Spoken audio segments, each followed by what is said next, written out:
Panggung politik nasional kembali bergetar ketika Sri Mulyani, Menteri Keuangan yang dikenal tegas dan lugas, melontarkan sindiran pedas kepada Deddy Mulyadi. Dalam sebuah forum resmi, ia menyinggung kinerja Deddy sebagai Gubernur Jawa Barat yang dinilai tak sejalan dengan arah pembangunan ekonomi nasional. Pernyataan itu langsung menjadi headline, memicu sorotan tajam dari publik yang haus drama politik. Media sosial meledak dengan kutipan setengah kalimat yang dipelintir, seolah-olah Sri Mulyani sedang menyerang personalitas, bukan sekadar mengkritisi kebijakan. Kritik tersebut menyorot program pembangunan daerah yang dianggap tidak efektif menambah produktivitas ekonomi masyarakat. Jawa Barat punya potensi besar, tapi tidak terlihat dalam angka fiskal, ucap Sri Mulyani. Kalimat itu bagai peluru, menembus telinga para pendukung Deddy Mulyadi dan menyalakan api perdebatan di ruang publik. Para pengamat ekonomi menilai ini sebagai peringatan serius, tetapi loyalis politik Deddy menafsirkannya sebagai serangan pribadi. Ruang redaksi di berbagai stasiun televisi dan portal berita berlomba-lomba menayangkan potongan video. Beberapa media memperbesar ekspresi wajah Sri Mulyani saat menyampaikan kritik, mempertegas kesan bahwa ia sedang mengadili seorang gubernur di hadapan bangsa. Gambar itu diulang-ulang hingga menciptakan persepsi publik yang sulit dikendalikan. Sindiran tersebut seakan berubah menjadi vonis sosial. Sementara itu, Deddy Mulyadi memilih untuk tidak menjawab langsung. Ia hanya melempar senyum tipis dan menegaskan bahwa Jawa Barat tetap berjalan dengan rencana pembangunan yang disusun berdasarkan kebutuhan rakyat. Namun, di balik layar, tim politiknya bekerja keras meredam dampak opini. Mereka menyebarkan narasi tandingan bahwa kinerja daerah tidak bisa diukur hanya dengan angka, melainkan dengan kesejahteraan sosial yang nyata. Fenomena ini memperlihatkan betapa rapuhnya panggung politik Indonesia di hadapan retorika publik. Sebuah kalimat yang dimaksudkan sebagai kritik konstruktif dapat berubah menjadi senjata yang menyerang balik. Bagi Sri Mulyani, ucapan itu mungkin hanya bagian dari tugasnya sebagai pengelola fiskal, tetapi bagi sebagian pihak, kata-katanya adalah tantangan yang tidak bisa dibiarkan begitu saja. Tidak butuh waktu lama, sindiran Sri Mulyani berbalik arah. Apa yang semula dimaksudkan sebagai koreksi kini menjadi senjata yang menohok dirinya sendiri. Publik mulai membandingkan kinerja Deddy Mulyadi di daerah dengan kebijakan nasional yang ia pimpin sebagai Menteri Keuangan. Ironisnya, kritik yang ia lontarkan justru memperbesar sorotan pada kenaikan pajak dan tekanan fiskal yang mencekik rakyat. Tagar-tagar bernada sindiran muncul di media sosial, menandai pergeseran opini publik.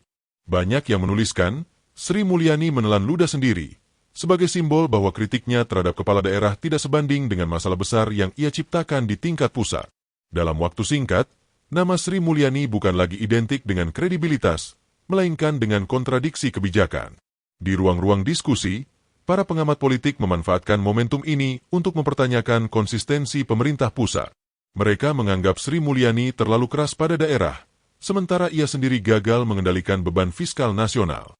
Para analis ekonomi menambahkan bahwa angka pertumbuhan memang stabil, tetapi kualitas kehidupan rakyat terus memburuk akibat beban pajak yang dianggap tak masuk akal. Kontradiksi inilah yang kemudian membuat posisi Sri Mulyani semakin rapuh. Lawan politiknya menemukan celah untuk menyerang, sementara pihak istana mulai gelisah menghadapi badai opini publik yang terus membesar. Kritik publik berkembang menjadi keraguan, dan keraguan itu lambat laun menular ke tubuh pemerintah. Ludah yang tertelan menjadi simbol politik yang kuat, bukan hanya tentang ucapan yang kembali pada sang pengucap, melainkan juga tentang kesombongan kekuasaan yang selalu diuji oleh realitas. Sri Mulyani kini bukan hanya berhadapan dengan seorang gubernur, tetapi dengan persepsi nasional yang tak lagi berpihak padanya. Krisis kepercayaan terhadap Sri Mulyani akhirnya menembus dinding istana. Presiden Prabowo, yang baru saja mengonsolidasikan kekuasaannya, menerima laporan bertubi-tubi mengenai keresahan publik atas kenaikan pajak dan kebijakan fiskal yang semakin menekan. Diskusi kabinet berubah menjadi ruang evaluasi terhadap satu nama, Menteri Keuangan. Sementara itu, para menteri lain mulai berhati-hati menjaga jarak. Mereka menyadari badai yang sedang mengguncang kolega mereka. Setiap kebijakan fiskal yang sebelumnya bisa disepakati bersama kini menjadi bahan interupsi. Pertanyaan paling keras datang dari kementerian ekonomi lain yang merasa koordinasi dengan keuangan tidak lagi berjalan harmonis. Di luar istana, suara rakyat semakin menggema. Para pedagang kecil, buruh, hingga mahasiswa bersuara lantang menolak kebijakan pajak baru. Istana menerima laporan intelijen bahwa potensi demonstrasi besar-besaran tak bisa lagi dihindari. Bagi Presiden Prabowo, Stabilitas sosial jauh lebih penting daripada mempertahankan satu nama, betapapun berpengaruhnya orang tersebut di panggung internasional. Para penasihat presiden menekankan bahwa kepercayaan publik adalah modal utama bagi pemerintah yang baru berdiri. Jika satu kementerian gagal menjaga hal itu, maka keputusan tegas harus diambil. Sri Mulyani yang selama ini dikenal dengan reputasi globalnya justru dianggap sebagai titik lemah di mata rakyat sendiri. Ketegangan pun meningkat. Istana bukan lagi ruang nyaman bagi Sri Mulyani. Senyuman yang biasanya menyambutnya berubah menjadi tatapan dingin penuh perhitungan politik. Sang presiden menyadari bahwa saatnya mengambil langkah yang bisa mengembalikan kepercayaan publik, meski itu berarti harus mengorbankan sosok yang dulu dianggap sebagai pilar ekonomi. Malam itu, sebuah pertemuan tertutup berlangsung di salah satu ruangan megah istana. Hanya segelintir elit politik dan pejabat tinggi negara yang hadir. Agenda utama tidak lain adalah membahas masa depan Sri Mulyani. Ruangan penuh ketegangan, dihiasi tumpukan dokumen fiskal yang mencerminkan beratnya beban negara. Dalam sidang tersebut, sejumlah menteri menyampaikan laporan bahwa kebijakan pajak terakhir telah memicu gelombang protes dari berbagai sektor. Angka ketidakpuasan publik semakin tinggi, dan nama Sri Mulyani berada di pusat pusaran. Kita tak bisa membiarkan situasi ini berlarut, ujar salah satu menteri ekonomi dengan nada serius. Beberapa tokoh mencoba memberikan pembelaan. Mereka menekankan bahwa kebijakan keras Sri Mulyani memang menyakitkan dalam jangka pendek, tetapi perlu untuk menjaga fondasi fiskal. Namun, suara pembela itu tenggelam di tengah dominasi argumen bahwa stabilitas politik harus lebih diutamakan dibanding reputasi internasional seorang menteri. Presiden Prabowo mendengarkan dengan seksama tanpa banyak bicara. Sorot matanya menandakan ia sedang menimbang bukan hanya persoalan fiskal, tetapi juga arah politik nasional. Ia memahami, keputusan ini akan membawa konsekuensi besar. Di satu sisi bisa menenangkan rakyat, tetapi di sisi lain bisa membuat pasar keuangan goyah. Setelah beberapa jam diskusi sengit, kesimpulan perlahan terbentuk, Sri Mulyani harus dinonaktifkan. Keputusan ini belum diumumkan ke publik, tetapi ruang sidang itu seakan menjadi saksi bahwa politik selalu bergerak lebih cepat daripada hitungan ekonomi. Pagi yang biasanya tenang di istana berubah menjadi penuh kejutan. Presiden Prabowo menggelar konferensi pers mendadak. Di kalangan politisi, keputusan ini disambut dengan berbagai reaksi. Pendukung pemerintah memuji langkah tegas presiden sebagai bentuk keberanian untuk mendengar suara rakyat. Namun, oposisi menilai keputusan itu terburu-buru dan lebih didorong oleh kepentingan politik ketimbang perhitungan rasional. Perdebatan sengit pun kembali memenuhi layar televisi dan media sosial. Sri Mulyani sendiri tidak banyak berbicara. Dalam pernyataan singkatnya, ia hanya menyampaikan bahwa ia menghormati keputusan presiden dan berharap kebijakan fiskal tetap dijaga demi keberlanjutan pembangunan. Kalimat itu singkat, dingin, tetapi menyiratkan luka politik yang dalam. Keputusan presiden menandai babak baru dalam pemerintahan. Bagi publik, ini adalah momen yang mengubah arah politik dan ekonomi sekaligus.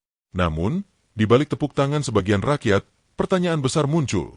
Apakah dengan pergantian menteri, beban hidup rakyat akan benar-benar berkurang, ataukah ini sekadar pergulatan kekuasaan yang meninggalkan korban baru? Kursi Menteri Keuangan yang ditinggalkan Sri Mulyani mendadak menjadi pusat perhatian nasional. Setelah Presiden Prabowo mengumumkan penonaktifan dirinya, publik bertanya-tanya siapa yang akan menggantikan posisi strategis itu. Di tengah ketidakpastian, roda birokrasi tetap berjalan pincang. Instruksi-instruksi keuangan negara harus melewati jalur darurat yang penuh hambatan, membuat kebijakan fiskal semakin lambat merespons kebutuhan masyarakat. Ketidakpastian itu menimbulkan keresahan di kalangan dunia usaha. Investor menahan ekspansi, para pelaku UMKM gamang dengan pajak baru yang masih membebani, sementara masyarakat umum mulai mempertanyakan arah kebijakan fiskal negara. Kekosongan kepemimpinan membuat Kementerian Keuangan ibarat kapal besar yang kehilangan nahoda, hanya bergantung pada arahan birokrat senior tanpa otoritas penuh. Rakyat kecil merasakan dampak paling cepat. Program bantuan sosial yang harusnya cair tepat waktu mengalami keterlambatan. Subsidi yang dijanjikan tersendat di jalur administrasi. Warga desa yang bergantung pada aliran dana pemerintah pusat merasakan langsung kekosongan itu, ketika kebutuhan sehari-hari semakin mahal namun aliran dana publik justru tersumbat. Media massa pun ramai mengangkat kisah-kisah getir masyarakat. Laporan investigasi menggambarkan bagaimana petani harus menjual hasil panen dengan harga rendah, sementara beban pajak distribusi terus menekan. Narasi, kursi kosong, menjadi tajuk utama yang menyimbolkan lemahnya koordinasi pemerintahan di tengah tekanan ekonomi. Di Jakarta, elit politik saling berebut wacana pengganti. Nama-nama ekonom senior, mantan pejabat, hingga tokoh partai bermunculan dalam spekulasi media. Namun, keputusan presiden belum juga turun, memperpanjang ketidakpastian. Di luar gedung-gedung tinggi, rakyat hanya bisa menunggu, berharap ada pemimpin baru yang mampu meredakan keresahan yang semakin meluas. Setelah sebelumnya menjadi objek sindiran, Deddy Mulyadi kini mendadak berada dalam sorotan nasional. Ia tampil percaya diri dalam berbagai kesempatan, seolah badai yang dulu diarahkan kepadanya justru berbalik arah. Sindiran Sri Mulyani yang sempat menggelitik publik kini berubah menjadi batu sandungan besar bagi dirinya sendiri. Di Jawa Barat, nama Deddy semakin kuat dipersepsikan sebagai figur yang tangguh menghadapi kritik. Masyarakat Jawa Barat mulai melihat momentum politik baru. Ketika pemerintah pusat gamang dalam mengelola ekonomi, publik daerah menuntut pemimpin yang tegas dan membumi. Deddy memanfaatkan kesempatan ini dengan melakukan safari politik, menemui petani, pedagang, dan komunitas kecil untuk mempertegas posisinya sebagai pemimpin yang dekat dengan rakyat. Media lokal mengangkat narasi Deddy sebagai sosok yang tertawa terakhir. Sementara pemerintah pusat masih berkutat dengan krisis fiskal, ia tampil memberi solusi sederhana, meski lebih simbolis ketimbang substantif. Namun, bagi rakyat yang sedang terhimpit, simbol kadang lebih kuat daripada kebijakan teknis yang jauh dari kehidupan sehari-hari. Namun, di balik senyumnya, ada juga kritik yang diarahkan pada Deddy. Sebagian pengamat menilai ia sekadar memanfaatkan kegagalan pusat untuk mengangkat pamornya. Ketika Jawa Barat sendiri masih bergelut dengan masalah infrastruktur dan kemiskinan, kritik itu berusaha menyeimbangkan citra yang terlanjur positif. Meski begitu, suara sumbang itu kalah keras dibanding dukungan yang terus bergelombang. Dalam situasi politik nasional yang penuh ketidakpastian, posisi Deddy seakan mendapat keuntungan ganda. Ia bukan hanya terbebas dari sindiran yang melekat, melainkan juga mampu membalik narasi sebagai pemimpin yang mampu bertahan di tengah badai. Jawa Barat pun menanti, apakah momentum ini hanya sesaat, atau benar-benar membuka jalan bagi langkah politik yang lebih besar di panggung nasional. Kenaikan pajak yang diumumkan sebelum Sri Mulyani dinonaktifkan kini semakin terasa mencekik masyarakat. Tarif baru yang diberlakukan untuk sektor konsumsi membuat harga barang melonjak tajam. Pedagang kecil mengeluhkan penurunan daya beli, sementara kelas menengah merasa beban semakin tidak sebanding dengan pendapatan yang stagnan. Pajak menjadi simbol ketidakadilan di mata publik. Di kota-kota besar, antrean panjang di kantor pajak dan keluhan warga menjadi pemandangan sehari-hari. Banyak pelaku usaha kecil yang bingung mengurus administrasi karena sistem baru menambah kompleksitas. Alih-alih memperbaiki penerimaan negara, kebijakan itu justru menciptakan kebingungan dan perlawanan pasif dari masyarakat. Data ekonomi menunjukkan kontraksi daya beli yang nyata. Pertumbuhan konsumsi rumah tangga melambat, penjualan retail merosot, dan dunia usaha menahan perekrutan tenaga kerja baru. Beban pajak yang dianggap tak masuk akal membuat rakyat kehilangan kepercayaan pada pemerintah.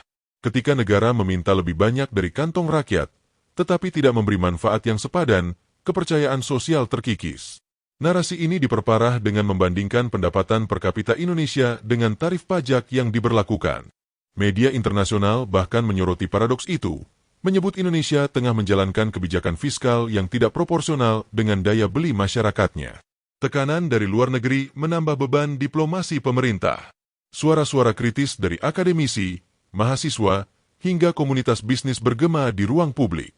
Mereka menilai kenaikan pajak seharusnya diimbangi dengan pengelolaan anggaran yang lebih transparan dan efisien, bukan sekadar menekan rakyat kecil. Pajak pun bukan lagi sekadar urusan fiskal, melainkan berubah menjadi isu politik yang berpotensi mengguncang stabilitas pemerintahan. Ketidakpuasan terhadap kebijakan pajak akhirnya meledak ke jalanan. Demonstrasi mahasiswa yang semula sporadis berkembang menjadi gelombang besar di berbagai kota.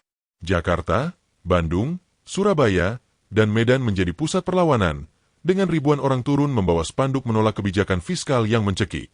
Teriakan, rakyat sengsara, pemerintah tak peduli, menggema di jalanan ibu kota. Selain mahasiswa, pedagang pasar, sopir angkutan, dan buruh pabrik turut bergabung. Suara jalanan menjadi representasi keresahan lintas kelas sosial. Bagi mereka, pajak bukan lagi angka di atas kertas, tetapi ancaman nyata terhadap kelangsungan hidup. Pemandangan demonstrasi besar yang jarang terjadi sejak era reformasi kembali mewarnai berita utama televisi nasional. Aparat keamanan mencoba menertibkan, namun tekanan massa terlalu kuat. Beberapa insiden bentrokan kecil tak terhindarkan, meski mayoritas aksi berjalan damai. Rakyat berupaya mempertahankan hak konstitusional mereka untuk menyampaikan pendapat, sementara pemerintah mencoba meredam dengan janji evaluasi kebijakan. Di ruang-ruang diskusi politik, suara jalanan mulai diperhitungkan. Partai oposisi memanfaatkan momentum untuk mengkritik pemerintahan Prabowo, menyebut aksi demonstrasi sebagai tanda kegagalan dalam mengelola ekonomi. Dukungan moral dari tokoh masyarakat dan akademisi memperkuat legitimasi gerakan tersebut, menjadikannya lebih dari sekadar protes, melainkan simbol perlawanan rakyat. Seiring berjalannya waktu, aksi ini membentuk solidaritas baru antar kelompok masyarakat. Mahasiswa dan pedagang kecil duduk bersama, menyuarakan tuntutan yang sama, keadilan dalam kebijakan ekonomi. Suara jalanan pun tidak lagi hanya menggema di pusat kota, melainkan menyebar ke pelosok desa, menandakan keresahan rakyat telah mencapai titik balik. Di tengah hiruk-pikuk perlawanan rakyat, Sri Mulyani memilih diam. Setelah dinonaktifkan, ia menjauh dari sorotan publik dan menolak memberikan komentar panjang kepada media. Namun diamnya justru menimbulkan banyak tafsir. Apakah ia sedang menyiapkan langkah baru, atau benar-benar pasrah menerima nasib politik yang pahit? Bagi sebagian masyarakat, kisah Sri Mulyani menjadi ironi. Sosok yang pernah dielu-elukan sebagai teknokrat internasional kini dianggap gagal menghadirkan kebijakan yang pro-rakyat. Peribahasa, menelan ludah sendiri, kembali diingat, bukan hanya karena sindirannya pada Deddy Mulyadi, tetapi juga karena kebijakan yang berbalik menyudutkan dirinya sendiri. Presiden Prabowo pun tidak lepas dari sorotan. Keputusan menonaktifkan Sri Mulyani dianggap berani, tetapi meninggalkan tanda tanya besar mengenai arah kebijakan fiskal selanjutnya. Publik menunggu apakah penggantinya mampu memperbaiki keadaan, atau justru melanjutkan pola kebijakan yang membuat rakyat kian terbebani. Dalam narasi media, Sri Mulyani digambarkan sebagai simbol dari kompleksitas politik dan ekonomi Indonesia. Ia tidak hanya menteri yang gagal mengendalikan pajak, melainkan juga korban tarik-menarik kepentingan antara teknokrasi dan politik praktis. Ludah yang ditelan menjadi metafora tentang bagaimana ucapan, kebijakan, dan realitas bisa berbalik melawan sang pembuat keputusan. Akhirnya, bagi rakyat, kisah ini menjadi pengingat bahwa kekuasaan tidak pernah abadi. Keputusan seorang menteri bisa mengguncang nasib jutaan orang, tetapi pada saat yang sama, suara rakyatlah yang menentukan arah akhir sejarah. Ludah terakhir Sri Mulyani bukan hanya tentang dirinya, melainkan tentang perjalanan bangsa yang terus belajar dari pahitnya politik dan getirnya kebijakan. Setelah kursi Menteri Keuangan kosong terlalu lama, tekanan politik memuncak.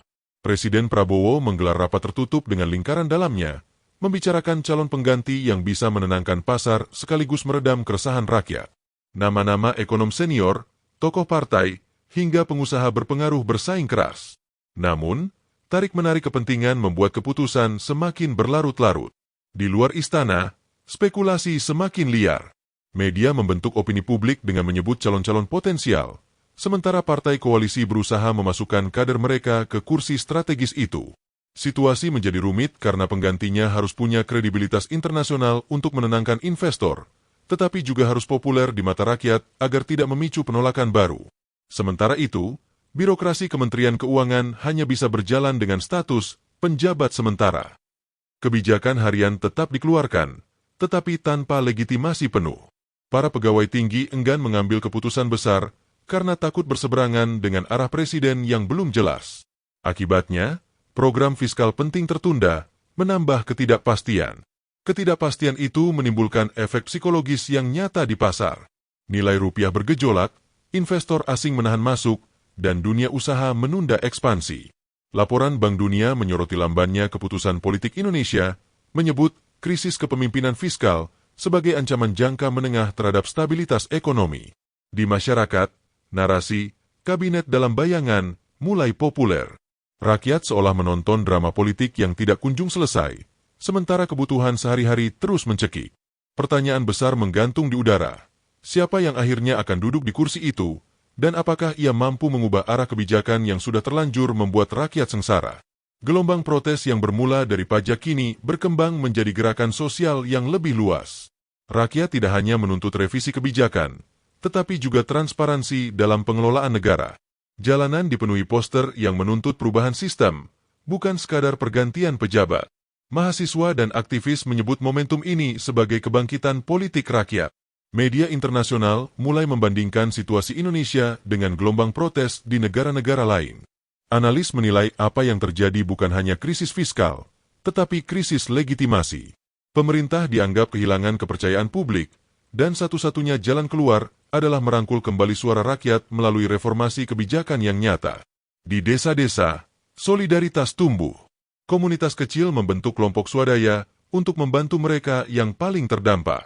Petani, nelayan, dan pedagang kaki lima mulai menyadari bahwa suara mereka bisa bergema jika digabungkan dengan gerakan mahasiswa di kota besar. Jaringan sosial media memperkuat ikatan itu, menjadikan gerakan rakyat semakin solid. Pemerintah berusaha merespons dengan program darurat, tetapi langkah itu dianggap terlalu terlambat. Rakyat sudah terlanjur merasa dihianati oleh kenaikan pajak dan lemahnya kepemimpinan fiskal. Perlawanan berubah menjadi semacam kontrak sosial baru, di mana rakyat menuntut peran lebih besar dalam pengawasan negara. Sejarah pun seakan menulis dirinya sendiri. Dari kursi kosong Menteri Keuangan hingga suara jalanan yang menggema, rakyat kini berdiri sebagai aktor utama. Ludah terakhir Sri Mulyani bukanlah penutup, melainkan pintu masuk bagi babak baru perjalanan bangsa. Indonesia berada di persimpangan, dan kali ini rakyatlah yang memegang pena untuk menulis arah masa depannya.